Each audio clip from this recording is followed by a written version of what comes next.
Sir right work అంటే ఏంది, కొత్తగా వింటున్నాను అని చెప్పేసి. ఇది చేస్తే యూపీఎస్సీ కొడతానంటే అది చేయి, అదే రైట్ వర్క్. వాళ్ళకి ఎలా తెలుస్తుంది ఇదే రైట్ వర్క్? మేడం నా గ్రాడ్యుయేషన్ ఏం తెలుసా మేడం, నేను లా చేశాను, ఎల్ఎల్బి చేసి ఎల్ఎల్ఎం చేశాను. నేను వచ్చి లా ఆప్షనల్ తీసుకుంటాను అని అంటే మూర్ఖత్వం.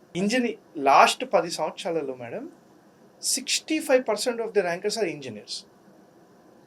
మరి వాళ్ళందరూ ఆప్షనల్ సబ్జెక్టు ఇంజనీరింగ్ తీసుకోలేదే. వాళ్ళందరూ ఆప్షనల్ సబ్జెక్టు ఆంథ్రోపాలజీయో, పిఎస్ఐఆర్, పబ్లిక్ అడ్మినిస్ట్రేషన్, సోషియాలజీ తీసుకున్నారు. మరి ఇంజనీరింగ్ చదివిన వ్యక్తి నువ్వు ఆంథ్రోపాలజీ ఆప్షనల్ తీసుకున్నాడు అంటే ఇది రైట్ వర్కా కాదా? ఇది తీసుకుంటే ర్యాంక్ వస్తుంది అని వీడికి తెలుసు కాబట్టి తీసుకున్నాడు. దీన్ని రైట్ వర్క్ అంటారు. ఇది చేస్తే ఎగ్జామ్ క్రాక్ అవుతాను అంటే అదే చెయ్యి. ఎమోషన్స్ పెట్టుకోకు, నాకు నచ్చదు, అది నాకు ఇట్లుంటే ఇదవుతుంది, నాకు అది చూస్తే ఎలర్జీ వస్తుంది, ఇట్లాంటివి చేస్తే ఏమిటి. సో ఏదన్నా మనం సాధించాలంటే దానికి అంటే ఏం చేస్తే అందుకు వెళ్తాము అనేసి ముందు మనం దాన్ని చూస్ చేసుకోవాలి కరెక్ట్గా. సో అదే రైట్ వర్క్. చాలా బాగా చెప్పారు.